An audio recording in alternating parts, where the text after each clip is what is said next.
ಸ್ನೇಹಿತರೆ ಎಲ್ರಿಗೂ ನಮಸ್ಕಾರ. ಇವತ್ತಿನ ವಿಡಿಯೋದಲ್ಲಿ ನೀವು ಕ್ರೋಮಲ್ಲಿ ಯಾವುದಾದ್ರೂ ಒಂದು ವೆಬ್ಸೈಟ್ಗೆ ಎಂಟ್ರಿ ಆಗುವಾಗ ಆ ವೆಬ್ಸೈಟು ಸೇಫ್ ಅಲ್ಲ ಅಂತ ಕ್ರೋಮ್ ಏನಾದರೂ ನಿಮಗೆ ನೋಟಿಫಿಕೇಷನ್ ಕಳಿಸ್ಬೇಕಂತ ಆದರೆ ನೀವು ಈ ಸೆಟ್ಟಿಂಗ್ನ ಆನ್ ಮಾಡ್ಕೊಬೇಕಾಗುತ್ತೆ. ನೀವು ಯಾವುದಾದ್ರೂ ಒಂದು ಫೈಲ್ ಡೌನ್ಲೋಡ್ ಮಾಡುವಾಗ ಆ ಫೈಲು ಸೇಫ್ ಅಲ್ಲ ಅಂತ ಕ್ರೋಮ್ಗೆ ಗೊತ್ತಾಗಿದ್ದ ತಕ್ಷಣ ಅದು ನೋಟಿಫಿಕೇಷನ್ ಕಳಿಸ್ಬೇಕಂತ ಹೇಳಿದ್ರೆ ನಾನು ಹೇಳೋ ಸೆಟ್ಟಿಂಗ್ನ ಆನ್ ಮಾಡ್ಕೊಳ್ಳಿ.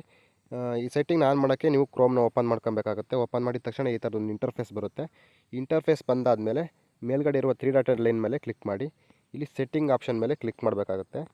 ಕ್ಲಿಕ್ ಮಾಡಿದ ನಂತರ ಇಲ್ಲಿ ಪ್ರೈವೇಸಿ ಆ್ಯಂಡ್ ಸೆಕ್ಯೂರಿಟಿ ಅಂತ ಒಂದು ಆಪ್ಷನ್ ಇದೆ. ಈ ಆಪ್ಷನ್ ಮೇಲೆ ಕ್ಲಿಕ್ ಮಾಡ್ಕೊಳ್ಳಿ. ಕ್ಲಿಕ್ ಮಾಡಿದ ತಕ್ಷಣ ಇಲ್ಲಿ ಸ್ಕ್ರೋಲ್ ಮಾಡ್ತಾ ಹೋದರೆ ಕೆಳಗಡೆ ಸೇಫ್ ಬ್ರೌಸಿಂಗ್ ಅಂತ ಒಂದು ಆಪ್ಷನ್ ಇದೆ. ಈ ಸೇಫ್ ಬ್ರೌಸಿಂಗ್ ಆಪ್ಷನ್ ಮೇಲೆ ಕ್ಲಿಕ್ ಮಾಡಬೇಕಾಗುತ್ತೆ.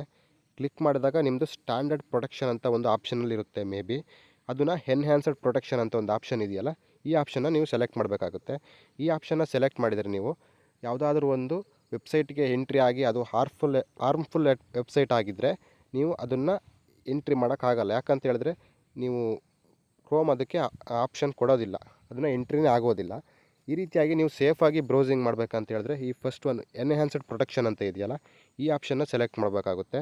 ಅದೇ ರೀತಿ ನೀವು ಯಾವುದಾದ್ರೂ ಫೈಲ್ ಡೌನ್ಲೋಡ್ ಮಾಡುವಾಗ ಆ ಫೈಲು ತುಂಬ ಹಾರ್ಮ್ಫುಲ್ ಆಗಿದ್ದರೆ ನೋಟಿಫಿಕೇಷನ್ ಬರುತ್ತೆ ಕ್ರೋಮಿಂದ, ಇದು ಸೇಫ್ ಅಲ್ಲ ಅಂತೇಳಿ. ಈ ಥರದ್ದೆಲ್ಲ ಸೇಫಾಗಿ ಬ್ರೌಸಿಂಗ್ ಮಾಡಬೇಕಂತ ಹೇಳಿದರೆ ನೀವು ಎನ್ಹ್ಯಾನ್ಸ್ಡ್ ಪ್ರೊಟೆಕ್ಷನ್ ಅಂತ ಒಂದು ಆಪ್ಷನ್ ಇದೆಯಲ್ಲ, ಈ ಆಪ್ಷನ್ನ ನೀವು ಎನೇಬಲ್ ಮಾಡ್ಕೊಬೇಕಾಗುತ್ತೆ.